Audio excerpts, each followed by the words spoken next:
honestly, Bricky, thanks so much for joining me on the show. Absolutely. Thank you for having me. It is a real pleasure to sit down and chat with you. Absolutely. And, Yeah. I'm gonna put you in the hot seat for a while. Perfect. You asked me loads of questions yesterday. I did. For the project that you're working on, and we're going to touch on that later. But I felt like it'd be a great opportunity to help people understand a little bit more about your journey.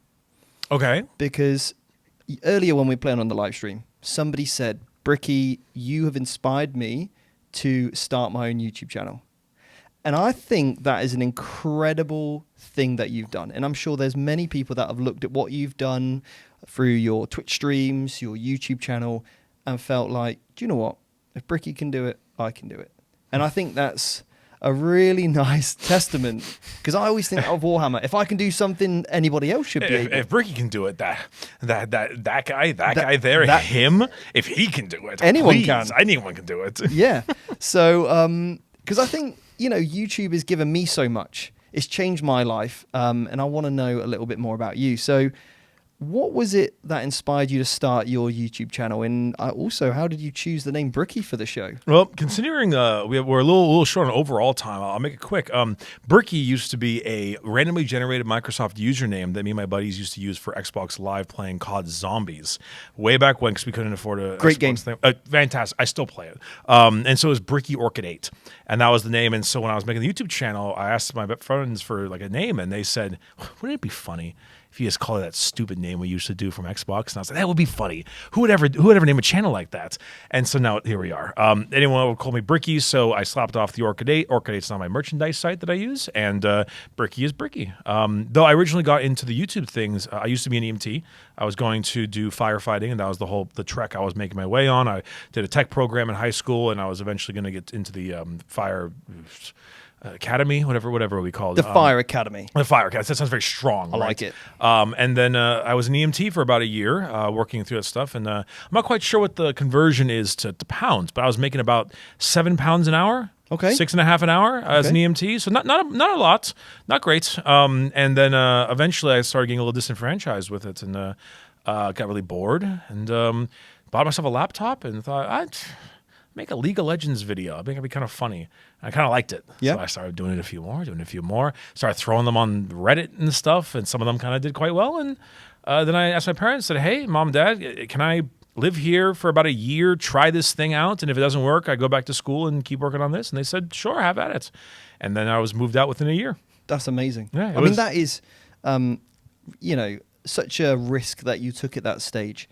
And I disagree. Okay. I was 19, living with my parents. Okay. I wouldn't call it a financial risk. I am fully aware that in my position, Yeah. without rent to pay or anything of that nature, it definitely was a little bit easier to handle. But it was definitely, like many people, like I'm sure yourself and many others, at a point where I don't know if I want to keep doing this. Yeah. I do miss the job a little bit. The EMT stuff. I really liked the job, but I didn't like the bosses, the nurses, even the patients were all very difficult. And I was like, 5 more years of this minimum before I can even consider firefighting. Yeah. Maybe I'll try this other thing out. And here we are. here we are. Here we are. Okay, cool. So what was like the moment you realized then, you're like 1 year down the line, you think, actually, yeah, what was the moment you realized this is starting to take off and this could be a career for you? About the same time I started making the same amount of money per month as I did doing the EMT stuff. So, which was about $1,200 a month. I'm sure it's like about 900 pounds or something like that per month. And at some point I was like, I'm making the same amount doing this. Like, if I just doubled my efforts, what would it look like? This is a little quaint now. I'm sure you can think this is quite quaint. One of the shifts I was on, I was 9 p.m. give or take, and I uploaded something to a subreddit. I think it was League of Legends subreddit. And I had like 7 subscribers, all friends and family. And eventually I drove home, about a 45-minute drive home. And doing so, I kind of noticed my phone was bing, bing, bing, New subscriber. And I got home and I had 42 subscribers. So, oh my God, this is insane. And one of the posts did really, really well on the subreddits. And then I could barely sleep. I was up, back and forth. And I woke up at 5 a.m. I had 150 subscribers. I went to my mom. It's like, Mom, 150 people. Oh my goodness. And granted, the video had like actually quite a few views, like 45,000 views or something like that. Wow, but yeah. Translating that to 150 people is not a ton. But at the time, I was like, oh, I was so excited. And I kind of pushed that. And Career, maybe not yet, but that was the moment I was like, maybe this is more than just a hobby. Yeah. You know, it's humorous now because 150 subscribers is barely enough for coffee, right? But at the time, 10 years ago, Yeah. I was over the moon. What was the first like number you hit and you thought, actually, yeah, this is like, I remember for me, it was my first 1,000. 1,000's pretty good. Yeah. I remember I did a face reveal at 10,000. I never showed my face. Really? Yeah, I just didn't have a camera to do so. Okay. Bought a camera off Craigslist and I duct taped to some textbooks on the top of my monitor. I'd say maybe about 10,000. I think it's maybe the first time I got a sponsorship. Okay. And got like $500 for that or something. Mm-hmm. And I was like, that's a lot. That's like a big chunk of that YouTube revenue. Maybe there's something here. Yeah. And that's kind of where I thought, okay, maybe we're doing something, right? No, I like it. So what were some of the biggest challenges you faced? I think not necessarily just starting out with YouTube, but over your, the journey that you've been doing this time, what are some of the biggest challenges you've felt you've overcome, and how did you do that? I'm assuming except financially. Yeah. Because that's always the first challenge, is yeah. financially. In the beginning it was fine, but of course eventually I moved out and the like, and then there were always issues there. I guess the biggest one was honestly not to get too into my own head. The YouTube in general and the algorithm is so finite. It's fickle. It's bizarre at times. And so occasionally, I'd upload a video that, you're positive, like, this is the banger video. This is going to be the best one. And you get under normal views. And it's like soul crushing, right? You get the little, this is performing 30 10 people. out of 10, right? And it's just like, fewer viewers are choosing to like this. Granted, YouTube didn't have that feature back then. Yeah. But at the time, I was like, sometimes you put so much effort into that and it just would do nothing. And it forces you to do so many things in your brain because one video, especially in the algorithm, is not enough of a sample source, right? No. So how do you say, no, this is just the one, I'm going to do it again? And that's really hard to break through that part, right? To get through that kind of anxiety. And then it's also just kind of going along with all of the other just smaller bits like, is this the right call? How long am I going to work on this? Does this work out? And do what you want versus what you need, that kind of thing. I think just getting into my own head a little bit. And it could be quite challenging. I don't know if you found this. You said that you had that first sponsor. Yes. And they're like, how much do you charge? You're like, I have no idea. I don't know what I There's charge. no guidebook for this. No.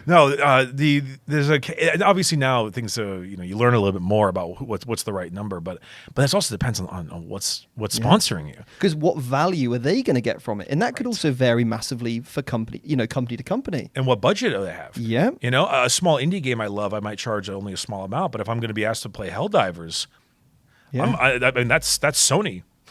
You okay, Dan? He's done a classic Jord there. He tripped on something. It's all good. But yeah, so if Sony's coming to me, I mean, my rates are suddenly quite higher than they used to be. Well, yeah, and also like you said, the value that they're going to get from it, yes, is big. And also, you've got to think about the value in which your viewers are going to gain from that sponsor, right? So, we always work with sponsors that are in the hobby industry. Army Painter? Yeah, Army Painter, Baron of Dice, Gambit Gaming that does like faction-inspired T-shirts. Sure. We're working with Battle Foam that do the bags. I'm a big advocate of a tournament player, so they do great Magna racks. And these are all products that I use all of the time. And of course, Game Mat EU, and you go downstairs in the gaming center, it's all... So all there. I'm hoping that when the viewers watch it, they are like, oh, actually, these are products that are maybe synergistic with something that I might like. Sure. But they might not be able to pay the money that someone like Sony can. And it's really that balance, isn't it, of, how much you charge, how often you do it. And these are all the things that, as a creator, it's down to you. And then how it's going to land with the audience, right? Yes. Endemic and non-endemic is a big part of that, right? So, and that's the thing is like, I will always charge less for the things I already use, because of course I will. And I want to be good for that company because I like that stuff and I want them to come back. Yeah. But I'll be the first one to say it. If you're waving a big enough check in front of my face, I look at it and I think to myself, well, that's like 2 of my employees' entire payrolls this month. I'll grit my teeth and raid Shadow Legends. Yeah, or it could be a fact that it allows you and enables you to do a project like this. Yes. Which has then a huge impact on the community, and I know it will, from what you've already told me about the project that you're working on. Thank you. I've got the feeling. So I'm hoping. and it's like we sometimes and I don't know if you found this as well, and you do have to have a thick skin, don't you? Because yes. you know, you put a video out, you're going to get criticism. You're going to get people that instantly don't like you. Of course. Often, you know, there'll be the tiniest thing wrong in the video, and that's what everybody will comment on. They won't comment on the 99 things that were great. It will just be that one mistake that you made, or that you should have done different, or that one sponsor you used, and, oh, you know, you're such and such. But actually, Sure. I think as a creator, you need to strike that balance. And do correct me if I'm wrong here. I need to bring in money so I can keep doing this thing to support all the people that enjoy the content that might not ever say anything, because I would say that's probably the large majority of our viewership does enjoy the content, but they might not often comment. They just enjoy it. 90% of the time, if a video has 50,000 views, it has 5,000 likes, and it has 500 comments. 1% of all viewers may even put something down or type something out. And of course, naturally in human psychology, when you're angrier, you will always type more. It's same with Yelp, you know, it's always bad reviews. But for the most part, no, absolutely. I mean, that's the thing, is you can have an opinion of one thing, really enjoy or really dislike something, whatever it is, or whatever the masses agree with. But having nuance can be occasionally hard, because people are very black and white. They're like love thing, hate thing. And then if you have to add a little bit in between and try to like take a more tangible take, they will normally latch onto the one part they disagree with. Yeah. But I do agree. I think every creator has to have a little bit of an ego, because that ego we push down a little bit by the vitriol of the general internet world and social media. So it can kind of work out a little bit there. Yeah. And especially, a couple of my YouTube folks will always tell me this. They can always tell the moment any creator has had a normal job before doing this, because it's how they talk to authority. It's how they deal with that kind of criticism. It's hard to take too many things to heart. Myself, when I was an EMT, that's just like, I've had much more difficult scenarios in my life than YouTube, right? Yep. And now self-employment is its own batch of difficulties, no doubt, and that's its own stressors. But that's a different side, and it's also self-inflicted. I chose this. Yeah, right. and that is a great comment, because the self-inflicted part is really crucial. Like, so my background is, you know, he's been talking about it. I used to compete in bodybuilding. Right. The diet side is extremely hard. You know, weeks and weeks of essentially starvation. Lifting is great. Yep, the lifting part is great. The dieting, not so great. And the amount of competitors that would moan. And I'm like, you're choosing to do this. You're choosing to starve yourself, whereas there's people out there that are starving, they're not choosing it. That's a fun one. So it is that self-inflicted part. Yeah. And I think as well, what is it? Have you ever had a time when you've maybe let some of the comments get to you a little bit too much in a negative way? Have you ever felt like it's then had an effect on your channel, where you've maybe been, I don't know, like sometimes got in your own head about stuff? I certainly got in my head about stuff. Affected my channel, maybe not a ton.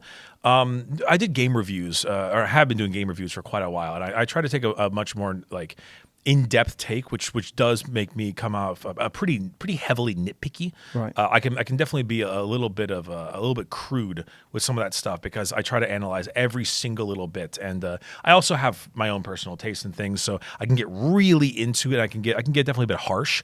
Sometimes it's gotten to me a few times. It just depends on how. It's hard, because in the moment you think incorrectly. You think differently. You think more emotionally than you think logistically.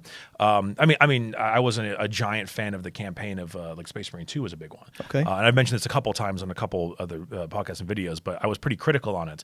And that was one where the comments were extremely vitriolic. Really? They were very, very upset by that. I liked the game, but it was I had a lot of issues with the story. Okay. And for that kind of thing, I started kind of second guessing myself. I was like, I've never had this much against me. Like, certainly I did something maybe wrong. And so I kind of thought about my words a little bit and made some adjustments. But looking back on it, I think it's just it was the big new game, and everyone loved it, and I didn't love it. And when that, I remember when Last of Us 2 came out, and it was the most divisive thing. And there's tons of game reviewers I know that just go against the grain, and they are lambasted for it. Sure. It's wild how much of a deal it is for people. So occasionally, but I would say not too much. I think after enough time, you start to realize that everyone is so different, and eventually I kind of stop looking. Because if there's a video game called Ultra Kill, small tangent, called Ultra Kill, and one guy made it, and he has one of my favorite. He'll put this little comment in his Discord, and it's just, if you guys made Ultra Kill, it would suck. Like to all the people who are talking about like, oh, you should change this, you should change this. Like, you guys are terrible at this. You know, at some point you realize like there are consumers of media, and then there are criticizers of media and people who view it. Yeah. And I can watch a movie and say that movie is bad, but I cannot say I can make a better movie. Yeah. You know, Exactly. I definitely cannot. So Yeah. The more I kind of push away general comments, and I kind of look a little bit more to the people I meet, as opposed, and also those other people in the industry like yourself, I like to take that, because those are opinions of professionals who do what I do. And so their opinions on content, on things like that, are a bit stronger than those that consume it, because these are colleagues.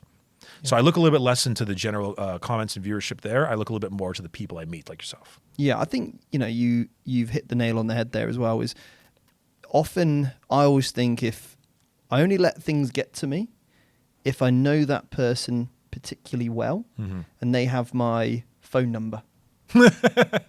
Because or know where I live. yeah, because you probably have a personal relationship with that person. Sure. And that might land a little bit differently than somebody hiding behind their computer who is maybe just got a bone to pick. And it might not even be at you necessarily. It could just be they're having a bad day. The world. It was a video that they watched and it was just a vent. And look, I get it. Like, we've all had those moments and things. So it's different, isn't it? It can, those comments can land a little bit different. So what I would love to know now is, like, what was it that first got you into making the Warhammer content, and what steered you there? So I got into Warhammer a bit when I was a late team, when I was working at Dairy Queen, and I got into 7th for a bit, but I took a bit of a hiatus. And a buddy of mine started a YouTube channel, Dice Check, which was going to be large amounts of tabletop board games, but like more traditional. Villainous was Disney Villainous was a big one, Monopoly, Scythe, things like that. And then eventually I kind of gave the recommendation. I was like, well, tabletop board games are, you know, big. Warhammer, I really like playing Warhammer. Let's give it a look-see. Let's try it out. Yeah.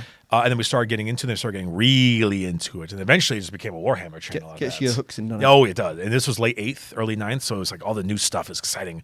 And eventually during that, I got really big in the tabletop, and I made a little lore video around that time, about 5 years ago. And that lore video just popped off for no reason.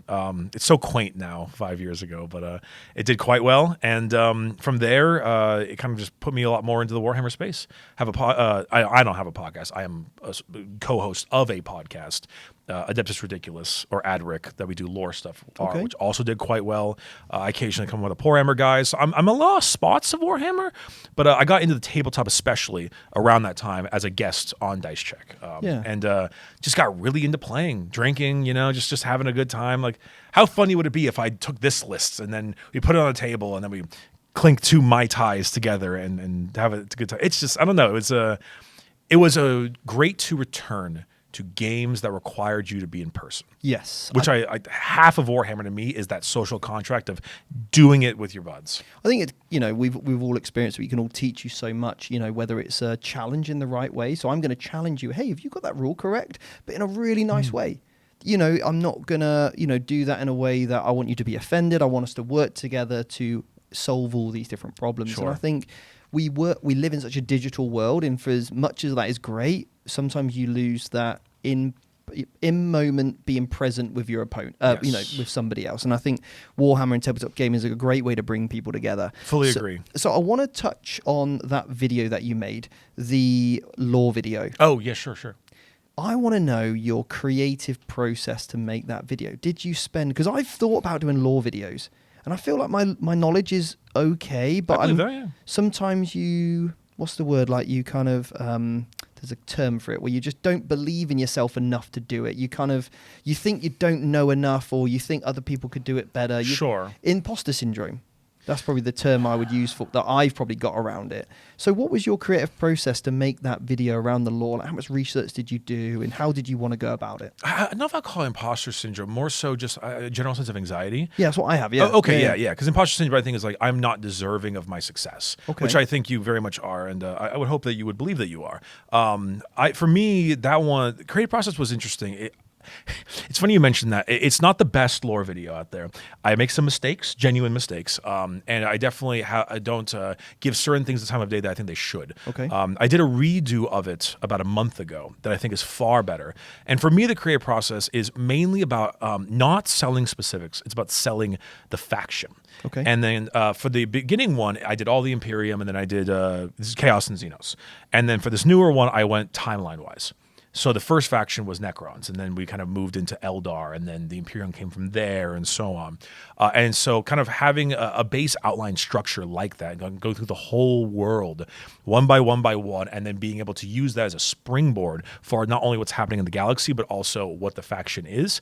And the main goal from there is also to really express the point of the faction. Like, not just what the faction's about, but what is Games Workshop trying to sell you with that faction? What is the fantasy? What is the concept? Yeah. And so for Necrons, obviously, or most of Warhammer, it's the concept of the degradation. Every society is like a backwater version of what they used to be, their heights of their power. Okay. And so for Necrons, especially lately, like the amount of effort they put into this kind of like dementia. A lot of their overlords are waking up with this, like, just their hypersleep. It's breaking their systems down. They're so soulless. And because they have no soul, it becomes very difficult to properly there's a missing piece of them, and that missing bit is how that faction kind of is represented, along with how their combat works and so on. So it's trying to sell what the faction is as a concept. Custodians, right? Poets, major leaders, but they're heroes, but they're not brothers. Right. They fight individually. Now they're extremely intelligent. They form like very careful. They don't use squad tactics or anything. They are each a hero, and talking about that and expressing that, I think, is more important than saying they're big and gold. Sure. Gain that depth. You know, it's like the World Eaters, right? I remember there's one of the books that really focuses on the relationship between Khan the Betrayer and Garvultar. Argel Tal. Argel, yeah. Betrayer. That's the book. Yeah. Yes. Great book. Yeah. And it's this kind of depicts this story of this, he sees his legion being sort of, their mental health is just cascading, right? Yes. They've got their dad that is just constantly, destroying things, and he's just trying to hold everything together, keep everyone alive, keep doing the job that men are do. And it's just this, he's just got this constant struggle, and obviously this the raging nails, headache the whole time. This raging headache. The guy needs some ibuprofen. And Absolutely. And it shows this sort of like brotherhood as well between obviously him and everyone else. So what I would love to know as well is you mentioned earlier about the equipment that you first started with. What does that look like now? Now. Yeah, as in like when you started and to now. Yeah. So it started off with a HyperX headset microphone. HyperX, the little doodad that came around the side and just like right here. That was I would put it close to my mouth and just start recording little videos like that. It's like this big. Hilarious. I think I first got like an AT2020 mic, USB one, the classic. Apparently Moist Critical still uses that microphone. It's hilarious to me. And then I purchased an old Sony camera from Craigslist off like a random Starbucks. I met this person at a Starbucks. They had their kid with them. It was very strange. It was like 9:30 p.m. Like an hour away because it was cheap. And it was one of those ones that like when you turn it on, it kind of goes like the kind of points out a little bit. Right, Okay. And I just had that, and I duct taped it to some textbooks above, stacked up above my my monitor, so I can point down. That's where it started. Yep. And then of course just some mismatched monitors and stuff. Now it's I'm quite happy with it. It's Sony A7R5 camera with Sigma lens, gorgeous autofocus, love that. And then I use a Rodecaster Pro 2 for or Rodecaster Duo, sorry, for my mixer, and I have a Neumann TLM 103 for my microphone. Okay. But I am considering swapping to a Sennheiser MKH 416 because it's a fantastic ultra shotgun mic, and I can put it nice and far away so it's not on the screen. Oh, okay, nice. Some higher level tech than the microphone on a headset. Yep. Old Turtle Beach X11s or something like that. I remember doing mine on an iPhone. You did the iPhone one? But time lapsed. I time lapsed my battle reports, and then I did voiceovers with them. Oh, fun! That's always You know, great. iPhones can, like, with those little attachments on the bottom, you can get some good audio out of them now. Yeah. It's wild. So obviously, you've been massively successful with your channel, and it can be difficult at times, right? It's a case of going on the journey. Was there any a time where you thought, I don't want to do this anymore, or I might give up? Because I always find some people are so close to success, but they stop too soon. Never, I want to give up, or I'm so close to something. Never like that. I would say that if I had any issue on that kind of side, it would be more so I don't want to do this type of thing. Okay. So I used to do a ton of League of Legends stuff, and I quit that, and I moved on to a different game. I did a lot of Dead by Daylight, quit that, moved on to a different game. There is a chance that I fall out of love with Warhammer and the hobby, and I might just stop doing that and do something else again. Yeah. But never not making something. Okay. I love making the content. I love doing this process. This kind of creative outlet feels so strong to me. And it's partially the reason why I've kind of put my hands in so many pies. Yeah. Because we have like the higher and longer videos on the main channel, and then just various highlights and simple stuff on the second, streaming games and the podcast. I kind of, if I ever fall out of love with one, I'm sure to love one of the others. And so I'll kind of send the wave a little bit in between. And so, no, I wouldn't say anything particularly. The job, no. But I think I've just maybe matured a little bit with it. Yeah. I started when I was 19. I'm 29 now, 30 in a month. And so I think, I'm much different than I was as a teenager. So my interests have changed, as they should. And have you found like your audience has changed over time as well? Absolutely. Then? Yeah. I mean, it could be also because Warhammer generally goes a little bit older, but my audience definitely seems like it moved from a 18 to 22 to a much more 27 to 30 type thing. So yeah. I think maybe they just kind of mature with me. Yeah, nice. Some people in the way back when will say like, oh, no, you've changed your channel. Like it's a bad thing. Sure. Like, of course I have. It's been 10 years. I'm 10 years older. Absolutely. And they probably are as well. They probably if are. They've stuck with you since the beginning. And if they're upset that you've changed and they're 10 years old, then they got to look at themselves a little bit. Yeah. No, I love that. So what I would love to know is if there's somebody watching and they're thinking, do you know what? I'm thinking about starting my own YouTube channel. What advice would you give them? It is exactly like the gym.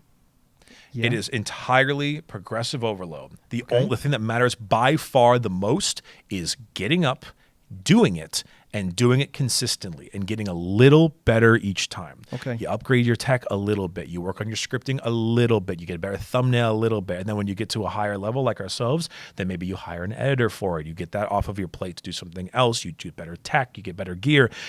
But the thing is that you have to keep making it. Yeah. You gotta stop worrying about, oh, this isn't perfect or anything. Do not let perfect be the enemy of good. I love that. Yeah. Yes. Like I release 7 out of 10 videos all the time. Yeah. They have to be because I have to be consistent with it. And then I put a lot of effort into 10 out of 10s, like the one that we're working with, this one. And that's going to be, like, I'm excited for it. It's going to be, I think it's going to be great, but I need stuff in between because you got to keep working on it. You got to keep your skills sharp. You know, you don't take a week off, 2 weeks off before going for a PR. You know, you keep it moving, and then eventually, when you're really feeling it, then you go for it. You go for it, yeah. Absolutely. Yeah. And when is the time? Would you say to somebody, "Hey, you should think about"? Obviously, everyone's different, right? Everyone's personal situation is different. That jump between leaving somebody's job that they might be doing this as a sideline, taking that jump to go, right, I'm going to do this now. This is going to be my thing. What sort of indications would you be looking at? Indicators. If I'm going to be perfectly honest, be honest. Money, Yeah, money, always money. It has to be a side gig because that's just the nature of it. You're going to start off being basically an unpaid intern for what could be months to years. Yep. And you're just going to kind of have to live with that. It's why most people who succeed at this job would have probably made stuff anyway, just not as often. And, not for money, just done for the creative enjoyment of it. I think eventually when you start doing it plenty as a side gig and you start doing it well, eventually you will get to a point where you're like, oh, I'm making a good amount of cash on this. I can survive off this. Now I will take it to a full-time gig. Yeah. Or because you need some kind of safety net. Some people, I'll be honest, I started the full-time thing far too early. Okay. Far too early, but I had the ability to live with my parents. You had the security, I right? had security. Yeah. My parents supported me on that. Not everyone has that ability. Yeah. And I don't want to attribute my situation to be similar to someone else's. But it was great. It worked out. And I just say, make sure, YouTube views don't pay rent. No.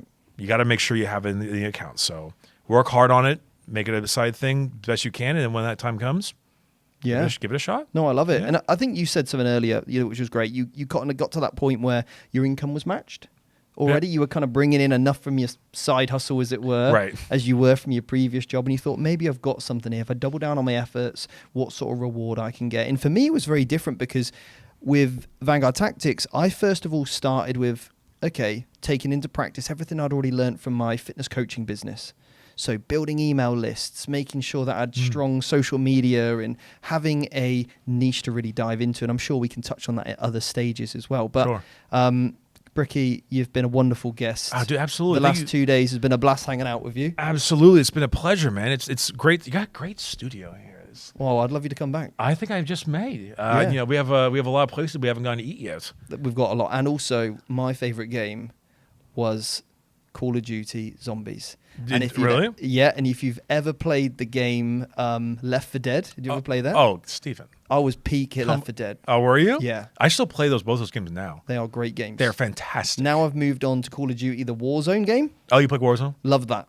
No, I'm not always big on Warzone, but I occasionally go back to Black Ops and just play COD Zombies. Nice. It's just something about it, man. Love it. It's so good. Well, guys, if you haven't done so already, check out Bricky's channel. Give him a follow. And, Thank you. Bricky, thanks so much for your time. I appreciate it. And we'll see you guys on another show. Take care. Peace out.